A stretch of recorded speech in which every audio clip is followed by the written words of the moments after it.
Good afternoon. Oh, hi. Clapping, that's always nice. Good afternoon.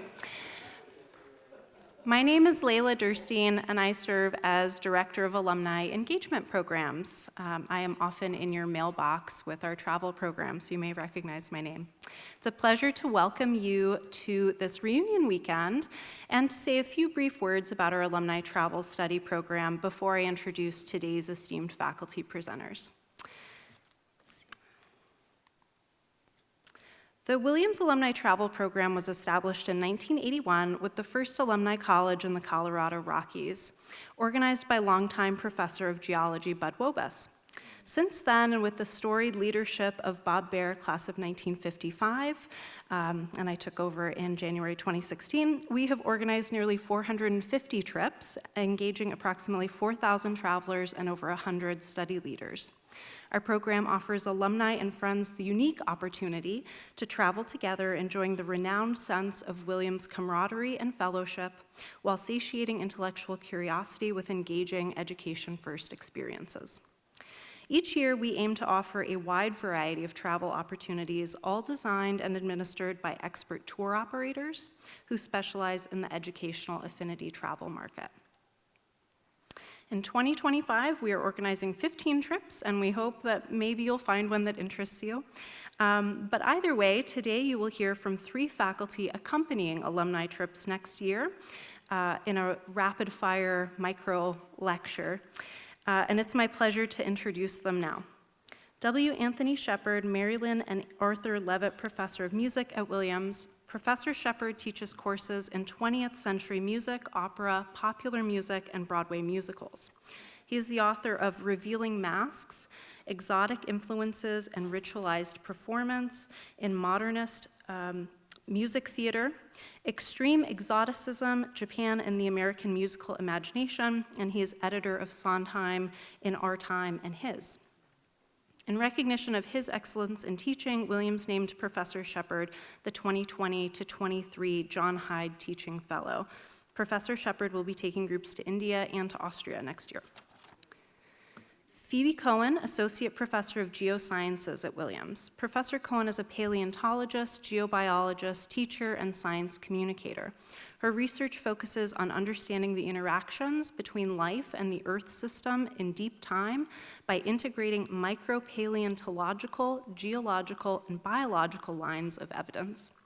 Her research at Williams has been funded by the National Science Foundation and by NASA, and she previously served as the Education and Outreach Lead for MIT's NASA astrobiology team.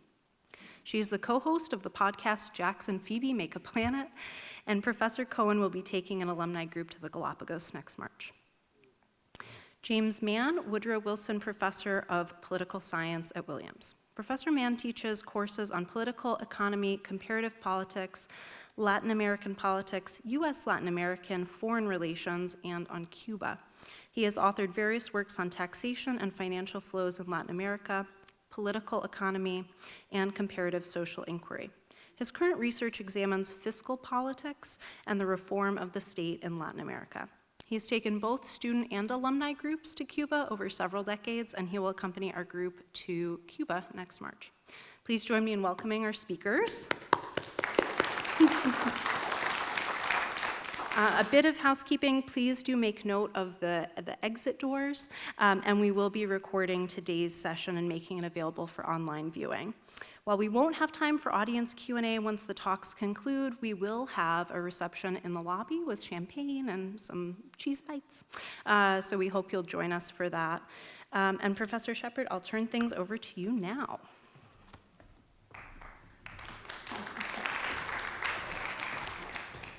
Thank you. I love Williams Alumni Travel Study trips. I love Williams alumni, but I really love Williams Alumni Travel Study trips because I am an indefatigable traveler, a personal point of pride, but a trait that, alas, drives my family crazy. I have dragged my kids around cities all over the world, but they will never let me forget that one day we spent in Salzburg. Salzburg is a city of churches, around 25 churches packed in a compact 25 square miles. For comparison, Williamstown is 47 square miles, and I believe contains 8 churches.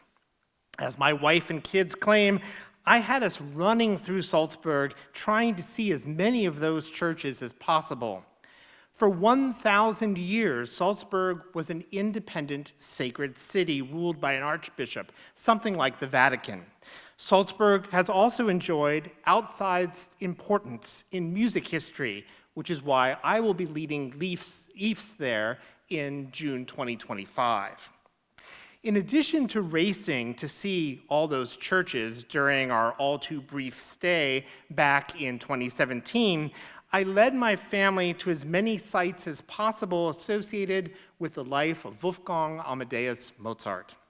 Mozart was born in Salzburg in 1756 and was baptized in the cathedral. We will visit both sites, and I can tell you that even my skeptical son was deeply moved to stand in the very room where Mozart was born. In the 1770s, the Archbishop of Salzburg at the time, whom both Leopold and Wolfgang worked for and despised, severely curtailed musical life in the city, sort of the reform and cost-saving budgetary measures.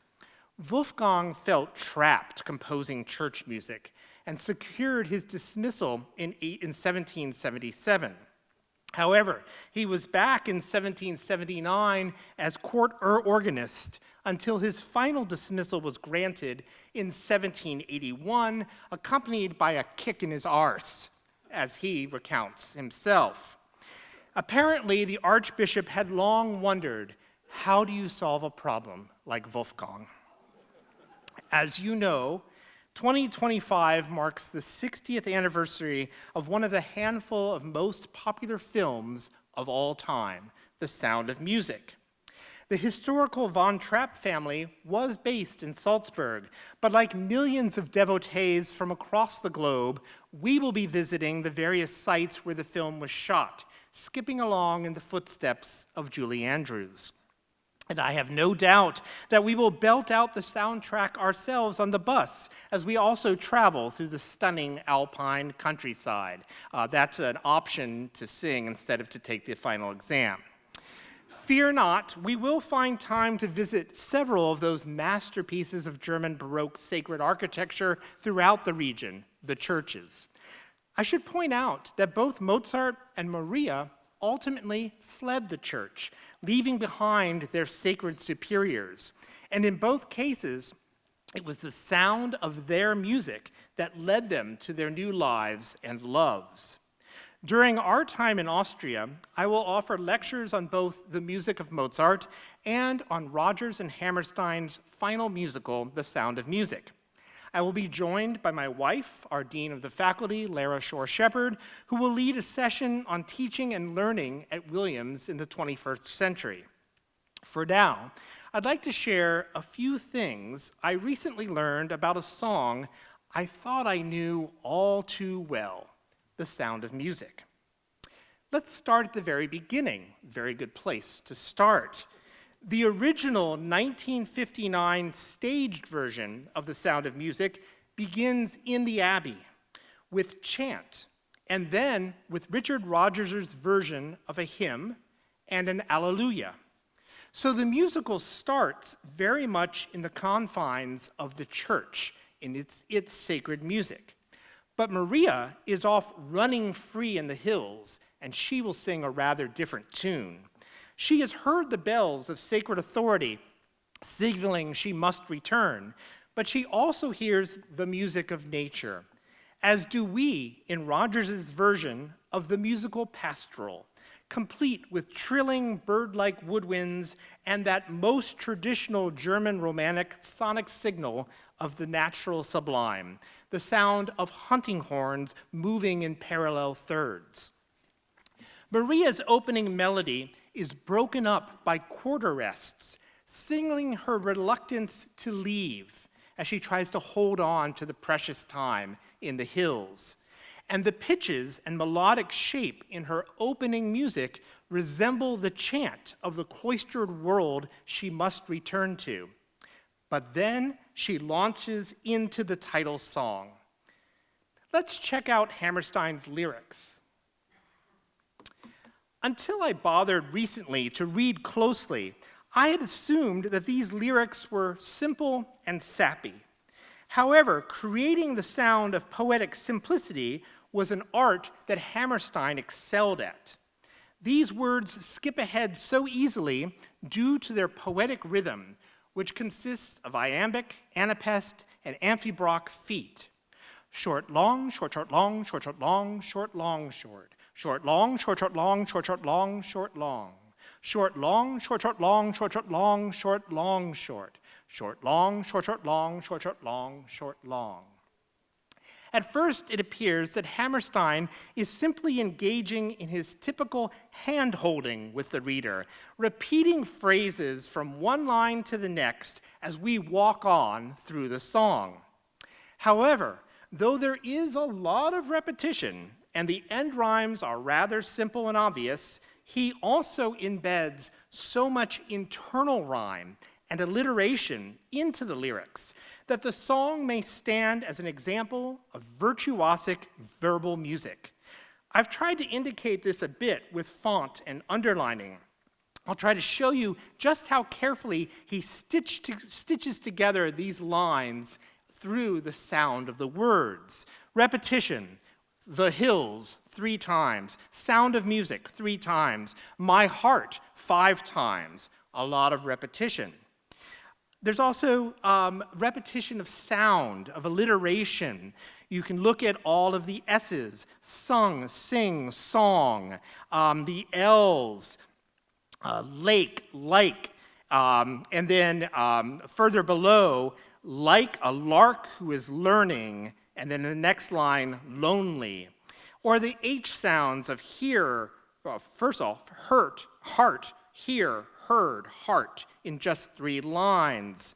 There's also a lot of rhyme that is sort of hidden and tucked within, hills and fill, or the repetition of I sounds. My heart wants to sigh like a chime that flies. And then he stitches that line with the next one through the alliteration of chime and church.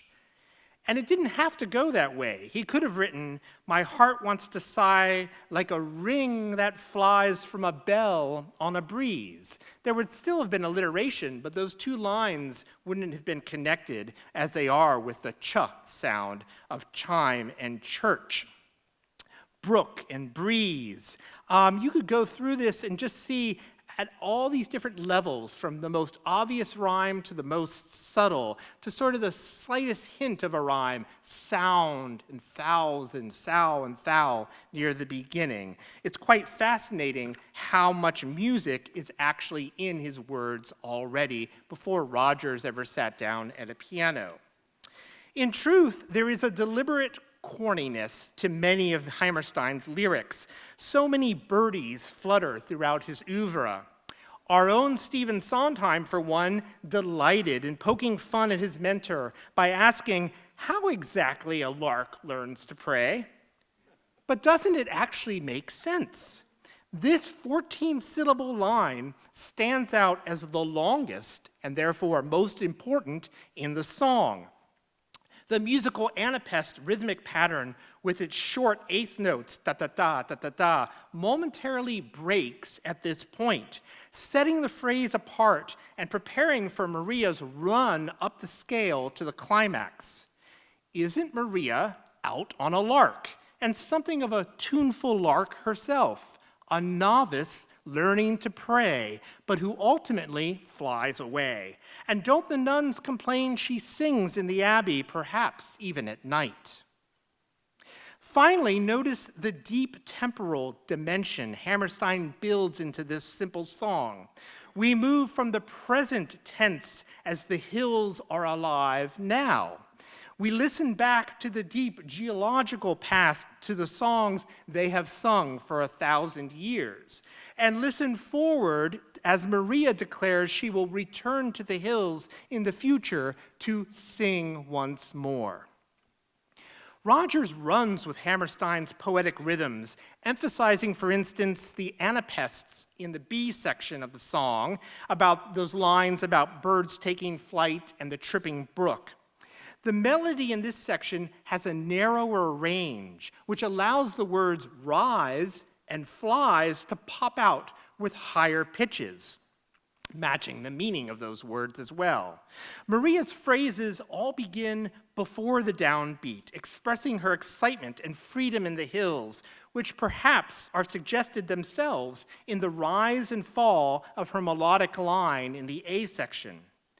I had never noticed until recently that many of her melodic pitches, and by recently I mean Tuesday, are dissonant. Her melody pitches are dissonant against the D major accompaniment, perhaps expressing her freedom, but not in a harsh way.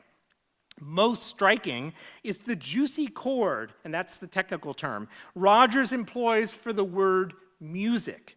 A pentatonic cluster, D, A, E sharp, G sharp, C sharp, you can play it on the piano at home, that highlights the mystery of music. And Maria sings two C sharps on the word music. C sharp is the leading tone in the key of D, creating the sound of musical tension leaning forward. When she sings music at the end of the song, we hear a clear resolution as she sings the pitches A to D, a fall of a perfect fifth.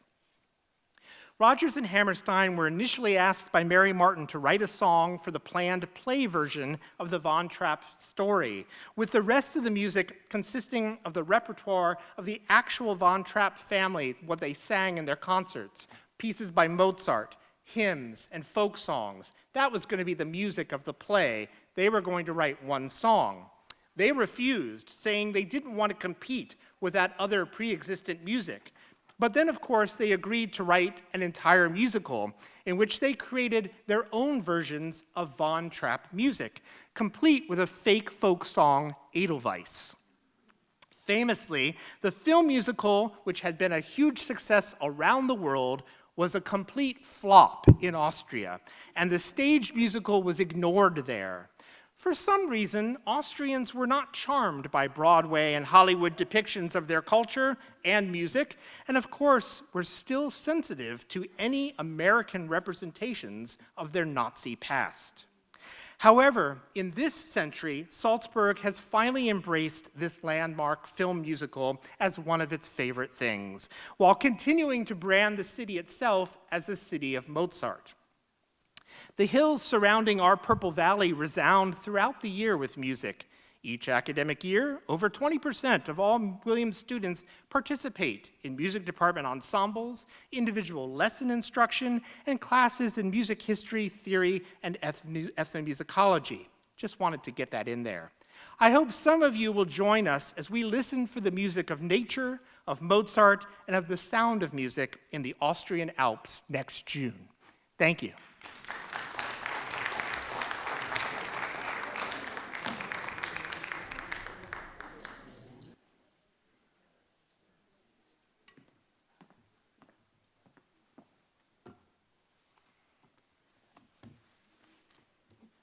Hi, everybody. Can you hear me?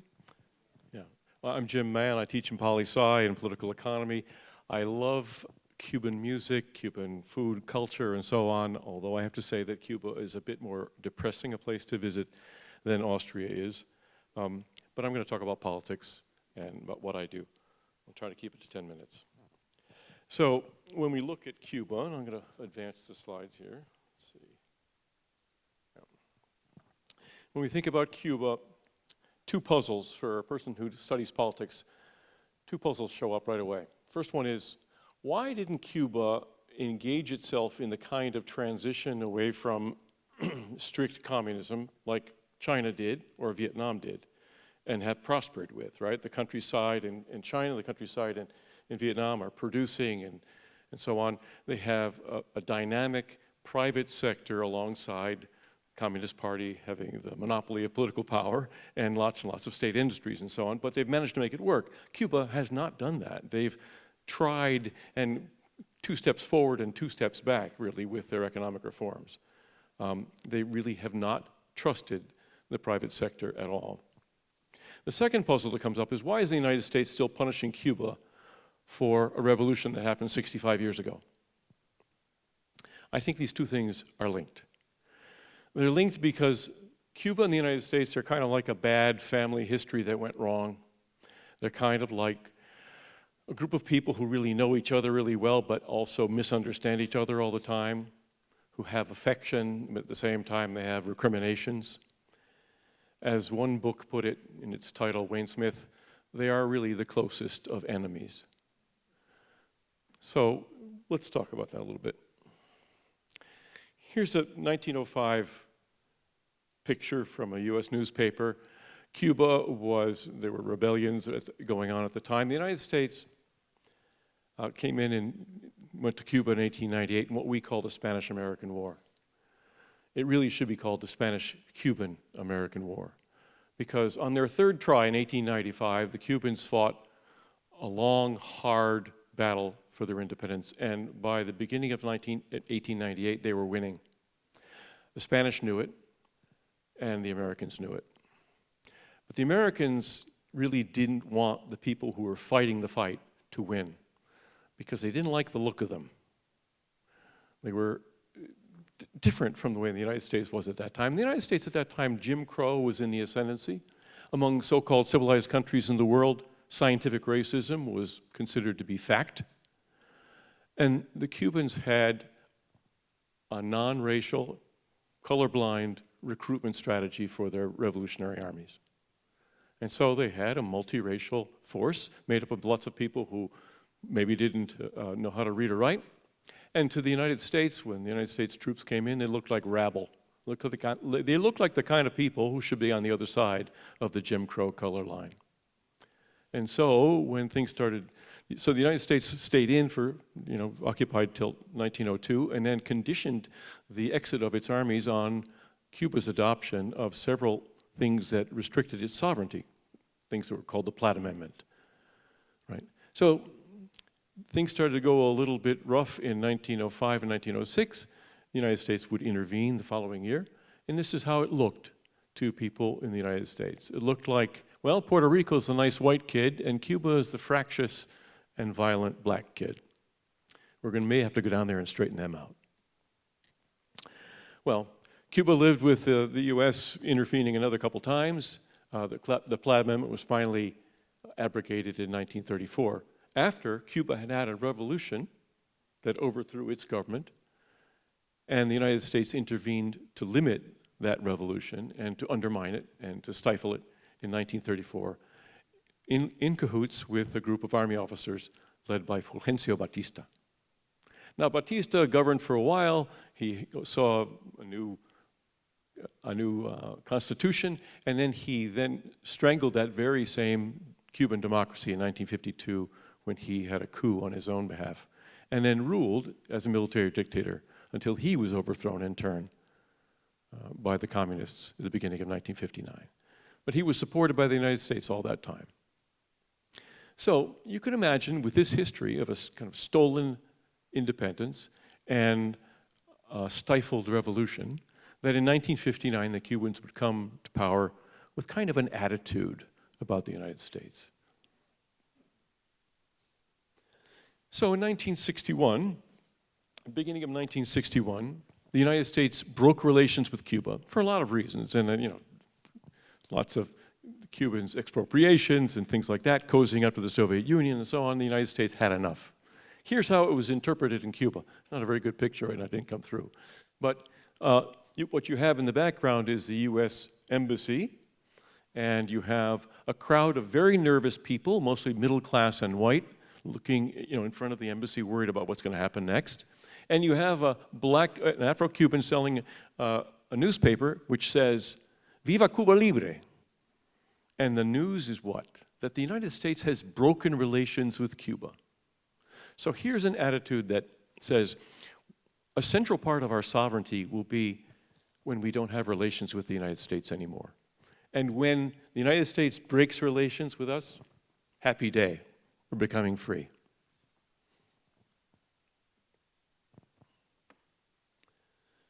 It got worse. the Cuban Missile Crisis of October 1962. Fidel Castro apparently didn't get the memo that the Soviet Union did not, in fact, have superiority in intercontinental ballistic missiles. And he thought that if the United States were dare to invade Cuba, that it would be a good idea for Nikita Khrushchev to launch a first nuclear strike on US nuclear assets. And he basically said in this cable that he sent to Khrushchev that the Cubans would be prepared to die if this was something that was capable of ridding the planet of imperialism. That's the attitude. The attitude that we have to ask ourselves, where did this come from? And it comes from this complicated family history. So, yeah, so we almost had nuclear Armageddon, and apparently Khrushchev kind of freaked out when he got that cable. It was one of the things that made him feel like he should settle this thing. So let's skip ahead to the 1990s. The Soviet Union has fallen apart. The subsidies to Cuba that kept its economy afloat are gone.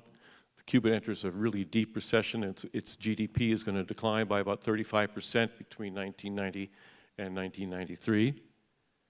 And what's the response of the United States? Well, we have an embargo on Cuba since 1960, but the response was, despite the fact that Cuba was no longer meddling in Africa, it was no longer trying to propagate revolutions in the rest of Latin America, our response was to fortify the embargo and make it even harder. So in 1992 and 1996, two measures that, when they were first introduced in Congress, had really not enough support to pass, because they really restricted, for example, our trade with Cuba in a way that also restricted third countries' trade with Cuba. And so they weren't popular. But being in presidential election years, the biggest swing state at the time was Florida, with 25 electoral votes. And if you're going to win Florida, you've got to take account of those single-issue voters in South Florida who really care about what you're doing about Cuba, because those people are exiles, not immigrants.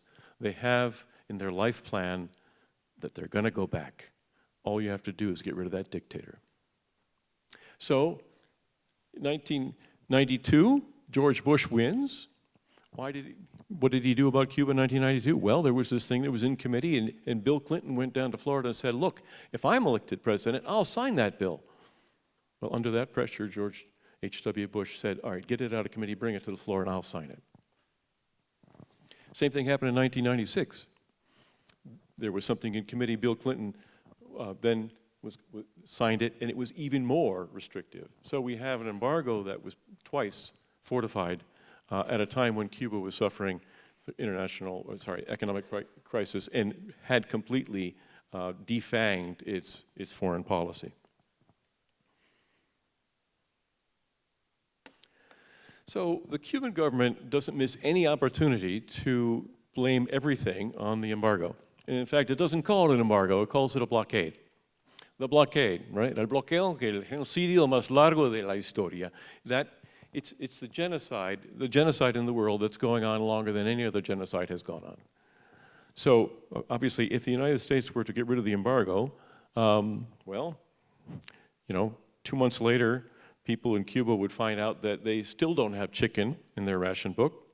And so maybe that would make a difference, but it's impossible to get rid of that. And in fact, it's impossible even for Joe Biden to take Cuba off the list of countries that are sponsoring terrorism, which is something that Donald Trump put them back on. So we're stuck with the hardliners in the United States and hardliners in Cuba feeding off one another. There were protests in 2021, in part because Cuba has not managed to do a real economic transition. Lots of countries that were communist looked at the Soviet Union and said, okay, bad move to do perestroika and glasnost. We'll do perestroika, but we won't do the glasnost. In other words, we will keep the Communist Party with the monopoly of political power, but we will open up to the private sector. Cuba wouldn't even try to manage that. They did just enough to get by. Then when the Venezuelan oil became available to them, they backed off. And now that Venezuelan oil is not coming back into the country, they're trying to do a few economic reforms, but never enough. And in fact, the countryside is one of the most important parts of it is really not progressing. So 2021, you had blackouts, you had shortages of food and so on, and you had people protesting across the island. Now, because a lot more people have cell phones, they saw protests start in one town, San Antonio de los Baños, who's not too far from Havana, and it spread across the island. This has continued. There were protests in Santiago in March of this year, and they're all sporadic, they're all leaderless, they're all driven by some combination of blackouts and lack of food. And meanwhile, all kinds of economic investments and economic maintenance are not being done. The countryside, there's really no good plan for the countryside. And meanwhile, you have this invasive plant that grows about 20 feet tall, marabu, which is taking over all kinds of arable land in Cuba. And nobody has an incentive to really get rid of it because they tell you, well, you can have this land for 10 years and get the benefit of it. But it takes you about 5 years to get rid of the marabu. So, you don't have an awful lot of people signing up to do this. So this is one of the things, this is why they're stuck. They don't trust the private sector, in part because of that history with the United States, where they identified dynamic capitalism with imperialism and with big landowners in the countryside and that kind of economy. And the United States looks at Cuba and says, well, you still have to pay us back for all the bad things you've been doing, being communist just to the south of us. In large part because we have a very strong interest group in Florida that has a lot of political power and is very, very strategically located. So that's the environment that you will enter into in Cuba, and it's interesting, I have to say. And there's all kinds of fun things that happen under the surface. There are all kinds of lives that are being lived under the surface that are not really reckoned with in this story. But right now, a lot of people are leaving Cuba. Over the last couple of years, something like 350,000 people have left. And they're not coming by land, I mean, they're not coming by ocean, they're not landing on the Florida beaches. They are getting visas to go to Nicaragua and then walking north. Right? So things are difficult. That's all I can say. Thanks.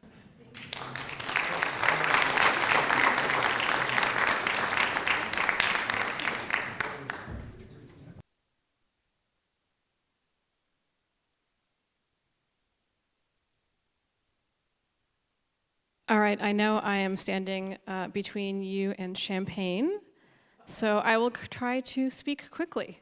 My name is Phoebe Cohen. I'm a professor and currently chair in the Geosciences department, and I'm going to try to convince you why you should join me on an archipelago about which Charles Darwin wrote, "Nothing could be less inviting than the first appearance." So Darwin visited the Galapagos Islands, which lie on the equator west of Ecuador, on his voyage of the Beagle, where he was a naturalist in the 1830s, and it left a very big impression on him. But the first impression was this. So, what can I say to change your mind, and what did Darwin see that changed his mind? So first of all, birds. There are about 31 unique endemic species of birds on the Galapagos Islands that are found nowhere else, including Darwin's famous finches, but also cormorants, the blue-footed booby, and a penguin. So I just told you that the Galapagos is off of the coast of Ecuador, and it's actually on the equator. So the question is, why is there a penguin at the equator? And this is the first part of this tale where I describe to you how the geography and geology of the Galapagos leads to its amazing biodiversity. So the Galapagos are right on the equator, and they're at a confluence of many different ocean currents, coming from the south, coming from the north, and equatorial currents that are both coming east and west, one at the surface and one at depth. So if we look at the Galapagos again, but now we're looking at like a cross-section through the ocean, there's a warm current at the surface, but there's a cold current, the equatorial undercurrent, that's deeper down in the ocean. And it's moving this way, and when it hits the Galapagos Islands, it gets pushed up. And that cold, nutrient-rich water changes the temperature of the ocean, and it also is home to many phytoplankton, which are the base of the food chain. The fish eat the phytoplankton, the penguin eat the fish. So if you look at how penguins are distributed in the Galapagos Islands, you'll see this sea temperature map. The cooler colors are cold water and the warmer colors are warm water. And the black lines show where there are penguins. So cold water, you have penguins in the Galapagos. Warm water, no penguins. Okay, how else can I convince you? Reptiles. Okay, so we've got a unique species of land iguana. We've got sea turtles. We have the famous Galapagos tortoises. And we have my favorite, the marine iguana. So why is there a swimming iguana? Only place in the world you can find this unique lizard. So again, we go back to geography. So we think that both, actually, species of iguanas on the Galapagos evolved from some poor South American iguanas that got probably swept out to sea or carried across the ocean on like a vegetation raft. And they started a new population. And this is a kind of speciation that we call peripheral isolate population speciation. So a small population gets taken away from the main population, and they begin their own evolutionary trajectory. They're no longer reproducing with the main population anymore, and so they accumulate differences and they evolve into new species and adapt to their new habitats. And this is, of course, the story for pretty much all of the endemic species on the Galapagos. And then, of course, there are the famous tortoises, which Darwin wrote about and have been studied extensively and are now the focus of major conservation efforts. One of the cool things about the tortoises is that there's actually different species on most of the different islands, and the main island, Isabella, has a number of its own species. So it's a little bit different than the story I just told you because the tortoises are all kind of there. But because they're on different islands, they're isolated from each other by the ocean because tortoises don't swim very well. And so again, new species evolved on each island because they were separated from each other by the ocean. And so again, evolution at work on the islands. Okay, what about mammals? There are sea lions, there are seals, there's one bat. There are whales that migrate through the Galapagos depending on their time of year. And there's this really cute Galapagos rice rat, which Darwin described. But why is the only land mammal on the Galapagos this little rat? And again, we come back to geography. So 500 to 600 miles is a really long way for a mammal to go. And so very small mammals like rats could probably survive on, say, like a rafted debris. But other than that, the only mammals that are on the Galapagos are ones that can fly or swim. There are plenty of invasive mammals on the Galapagos now, which have major ecosystem implications. But in terms of native mammals, the only ones that we have are the rice rats. All right, so what about plants? There's actually a lot of really interesting plants on the islands as well. On the upper right, you see the Scalecia, which are these really interesting trees, again, found nowhere else on Earth. There are mangroves, and my favorite, this really cool lava cactus on the lower right. So why are there so many different kinds of plants? Again, coming back to geology and geography. This is a satellite image of the Galapagos taken by the European Space Agency of the main island. And as you can see, some of the island is black, and you can actually see the little holes where the volcanic craters are. And then there's these little patches of green, and that's where that upper right-hand corner picture is taken. And the lava cactus would be living on the darker colors where it's just bare lava. So why is this green here? Well, you can see these clouds sort of being pushed up against the side of the island. So as the trade winds push up against the side of the island, just like the seawater, they're pushed upwards by the elevation of the island. And any moisture in that air precipitates out as rain. And on the far side, you get a rain shadow. So this is also seen in places like Hawaii. So you get many different ecosystems on one island that can support really diverse plants and thus animals. Okay, so geology. Why is there an island here anyway? And the answer is plate tectonics and volcanism. There is a mantle hotspot right under the Galapagos Islands that forms this big plateau. It sort of lifts up this whole area, and some of those volcanic islands are above sea level and became islands. And why there's a mantle plume here, we don't actually know. But there's basically hot magma coming up from the core of the Earth and pushing up on the crust to lift it up, and then some of that magma is coming up through the surface to create these volcanic islands. And Galapagos volcanoes are not the dangerous kind of volcanoes. They're not particularly explosive, but they are still active. The most recent volcanic eruption was about 20 years ago.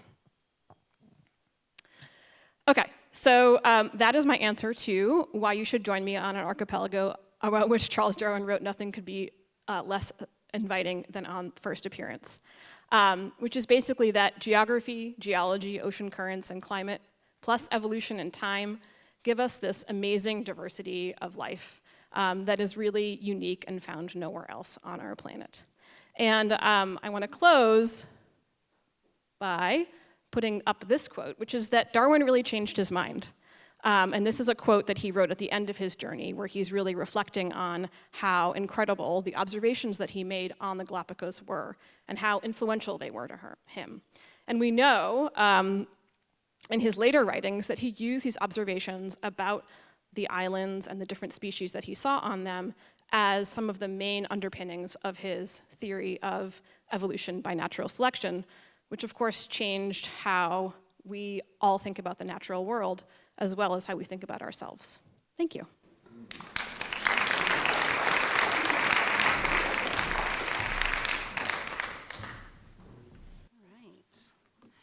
Well, thank you so much for attending these fantastic lectures, and thank you so much to our professors for sharing their expertise, both today and also with our alumni groups next year. So hopefully that was a fun taste of what you can experience on one of our trips.